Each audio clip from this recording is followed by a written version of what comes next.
Okay, today is the last Sunday in January, and this is the last talk in this series called Living Everyday Wonder. And we've talked about seeing the wonder of God, of the divine in everything.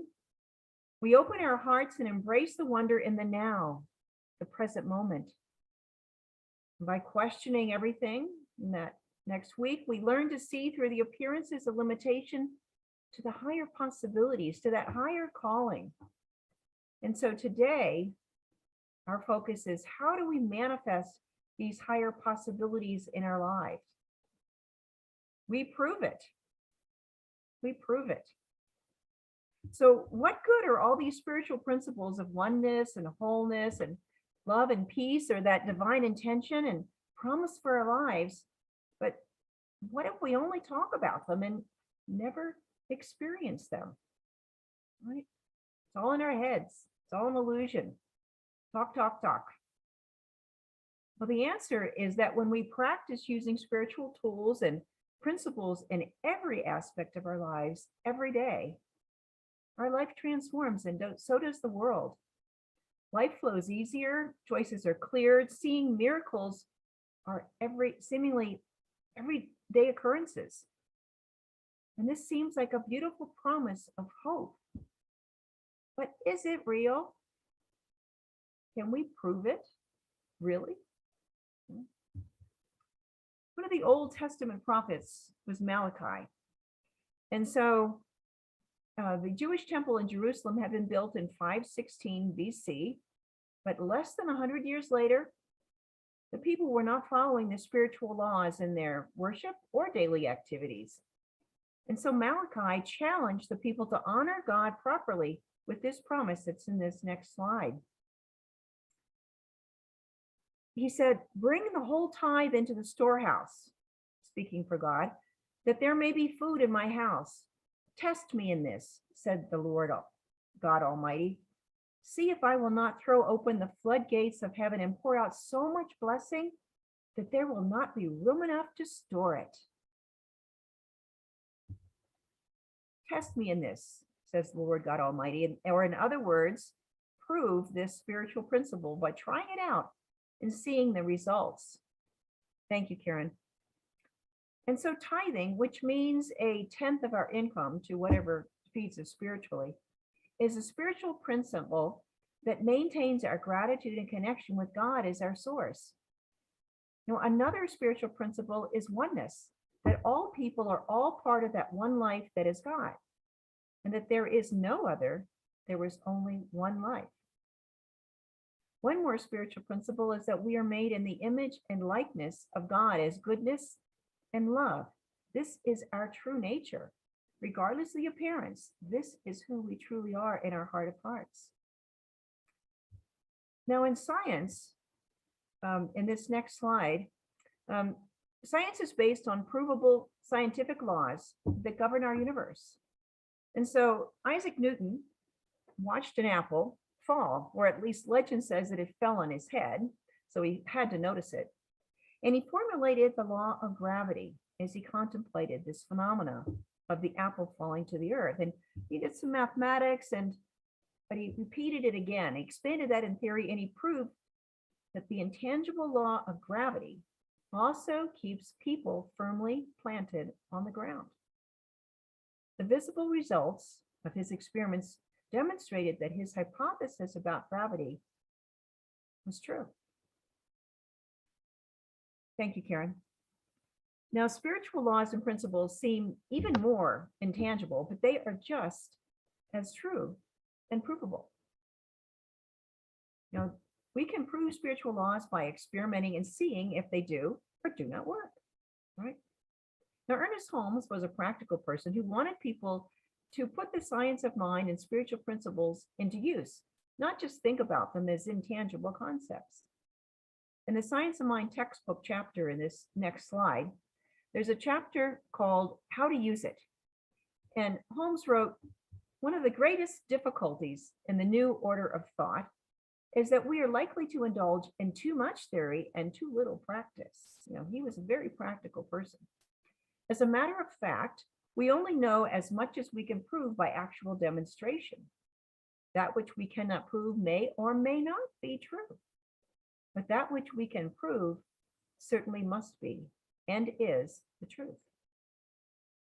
And later Holmes goes on, it is easy to rush about shouting that there are no sick people, but this will never heal those who appear to be sick. It's easy to proclaim that there are no needy. Anyone can say this, whether he or she be wise or otherwise, but if we are to prove such statements to be facts in our experience, we shall be compelled to do more than announce a principle, no matter how true it is. So this is why Holmes called his textbook The Science of Mind. When something's scientific, people can acquire, according to the dictionary, systematic knowledge by observation and experimentation. Right? If we just talk about spiritual principles and the wonderful divine qualities of love, peace, joy, wisdom, and beauty, like that Brenda was naming in her prayer treatment this morning, it might be an uplifting intellectual experience, but the results will only be short-lived. If we wanted to really make a difference in our lives, we need to do something more. If we just talk about it, it can only be a spiritual bypass, perhaps, or spiritual malpractice, some people call it. If we just continue to live our lives with the sadness, fear, anger, or poverty, these beliefs, that these expectations are what forecast what is going to be happening in our lives. What calls to us our experience.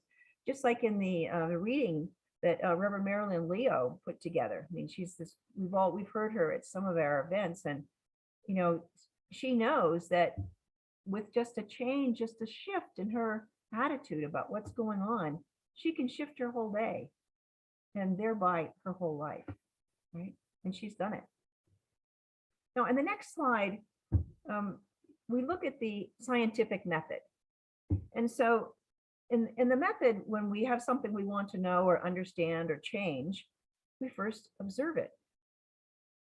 And then we do some research on that topic area and formulate a hypothesis about what's making it happen, right? Then we test that hypothesis with the experiment, and it proves to be true or not true. We analyze the data to see what the results were. We don't just assume this is going to be the results and have a self-fulfilling prophecy. No, we look at the actual results and report those conclusions and then make an observation. Was that hypothesis true or not? And that's the basic scientific method. And we can use this for these spiritual principles as well. So if the hypothesis, the spiritual principle is true, then this happens. And if it's not true, well, then something else is going to happen. So if the law of gravity is true, then the apple will fall to the ground when it's dropped. And when we jump up, we will come down to the ground. Now, it's a progressive learning process through trial and error. It's not something that we, in our conscious minds, know instantaneously the answer. So we use this to discover the physical laws and principles, and similarly, we can discover the spiritual principles in the same way. We discover the spiritual truth that's underlying every situation. In the Centers for Spiritual Living, we put into practice the spiritual principles that govern our lives. Rather than just talking about spiritual principles, we want to apply and practice those spiritual principles in our relationships, in our work, in our finances, and throughout our lives, everything, right? Now, one of the spiritual principles we teach in Science of Mind is change your thinking, change your life. And Marilyn Leo was talking about that in her reading. And it's easy to say, but if we don't actually change what we think about or our beliefs and our expectations and our behaviors, we will continue to stay locked in our old habits and experience the same old thing over and over again. So change your thinking, change your life is more than just an empty affirmation. You have to say it with conviction and be willing, important, be willing to let go and let God change your life. Your beliefs, your thoughts, your reactions, your actions. And that's not easy because the comfort zone that we're in, even if it's not that great, it's comfortable. We know what to expect. And so when we're reaching out into the unknown, we're reaching out into the infinity of spirit and going out on a journey that's can be scary sometimes.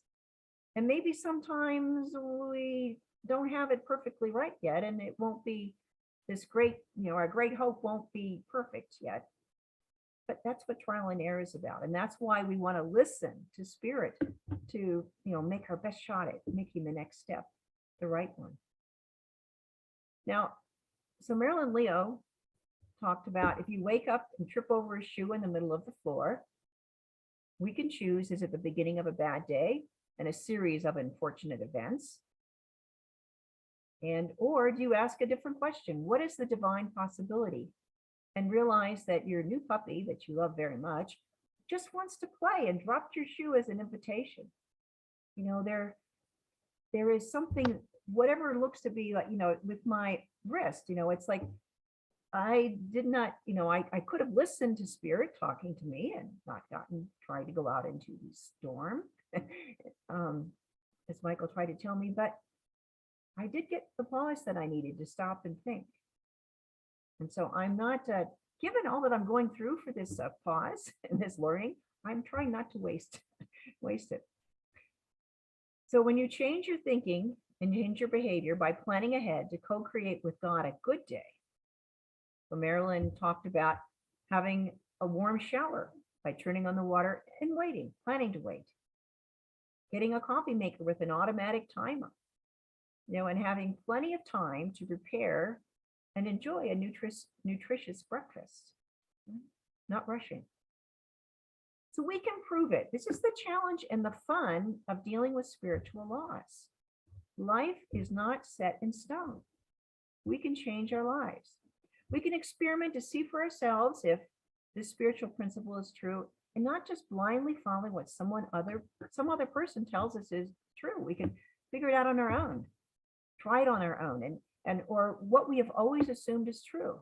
It's between us and God, that conversation. So when we have a situation we want to change, we investigate it. It could be a relationship in our family or at work.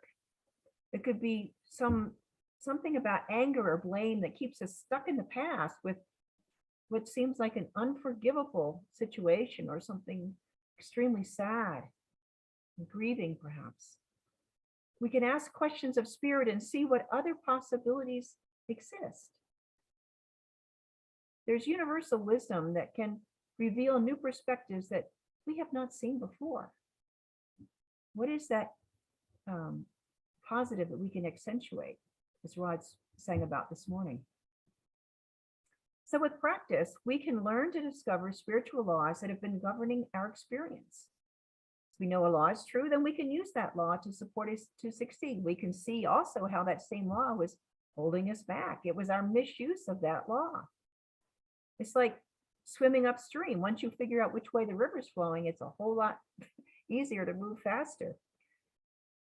And maybe, and actually, if you're sailing, when the wind is coming, you can sail into the wind if you know how to tact back and forth, right? Maybe we're just sitting still and expecting God to do everything without us doing our part to change our experiences. But, we're in a physical world and God works through us to change our lives. We have to listen and be willing to act, right? Now, there's a funny story about a young man named Johnny, and he wants to get healthier. So he joined the gym. And this was a great gym package because it came with 3 free sessions with a personal trainer. So, Johnny's really exciting at that first meeting with the trainer. The trainer listens to Johnny's goals very carefully and he helps him create his plan. He shows him some exercises to get started. So Johnny was, oh, this is great. He's paying attention. He's taking notes. And so Johnny left the gym feeling excited, right? So a few weeks later, Johnny met with the trainer again. And the trainer gave Johnny some more exercises, maybe a couple of classes that were offered at the gym that he might like, right? And he talked about a few nutrition changes that Johnny could make that would also enhance his health, right? And so a few weeks later, at the third session, Johnny complained to his trainer that he just wasn't seeing the results that he hoped for. So the curious trainer asked, well, he asked him a few questions. Well, what classes have you taken? Well, no, I haven't taken any yet, Johnny said. Well, what dietary changes have you made? None.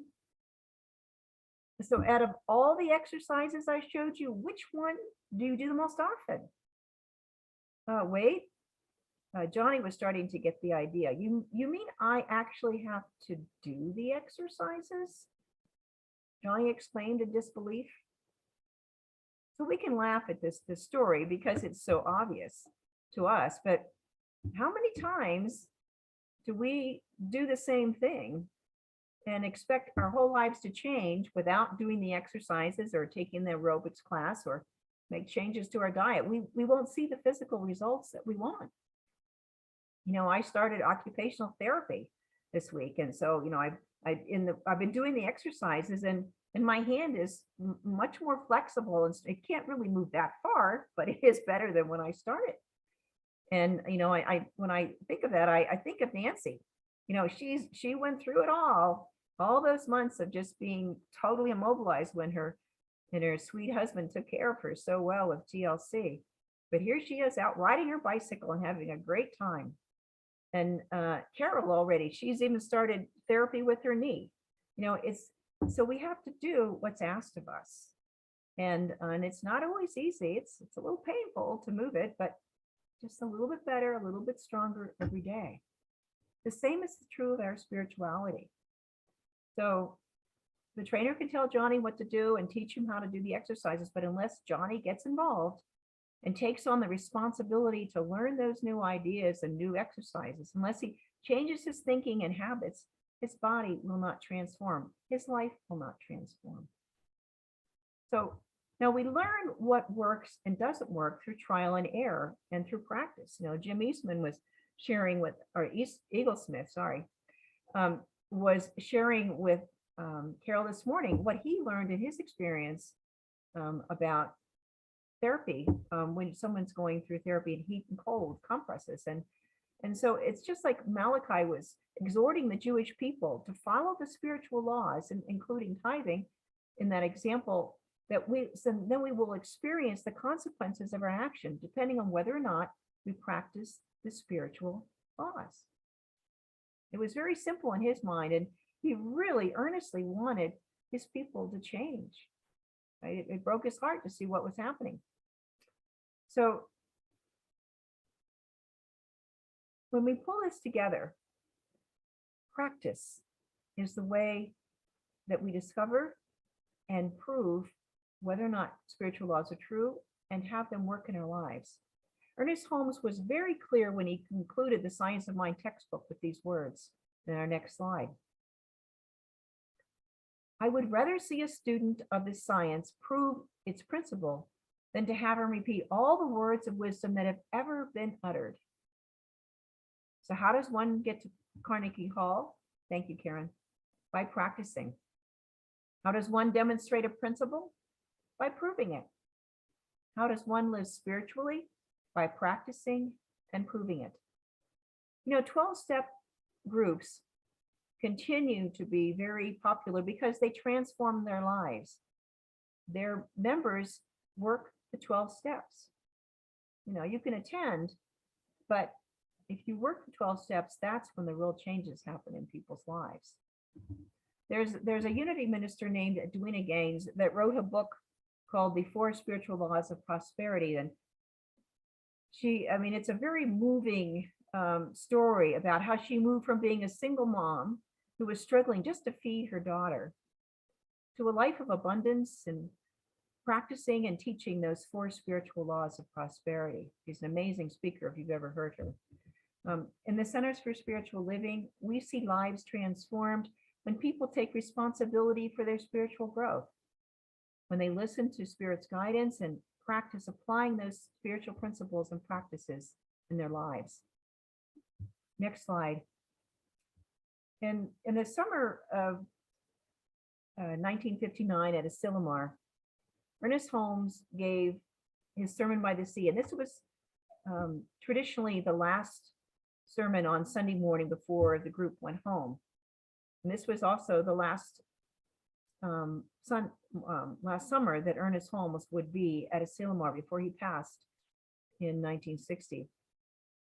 And it's a beautiful talk that he gave. But one of the lines that's repeated over and over again is, find me 1,000 people in the world who know what religious science is and use it and live it as it is. And I'll myself live to see a new world, a new heaven, and a new earth here. This is our CSL vision, a world that works for everyone. Each one of us is called to practice the spiritual principles and tools. This year, over the next 11 months, as we go through our annual theme of living everyday wonder, we're going to be practicing that in every area of our life. In our life laboratory, we will have opportunities to experiment with some practical spiritual tools. It will be a life adventure that's filled with awe, wonder, curiosity, and inquisitiveness. In February, we begin with the inner life. And so with practice, we can prove these principles and experience the life of love, joy, and peace that is the divine intention for each one of us. So enough talking. Let's prove it and take it to prayer.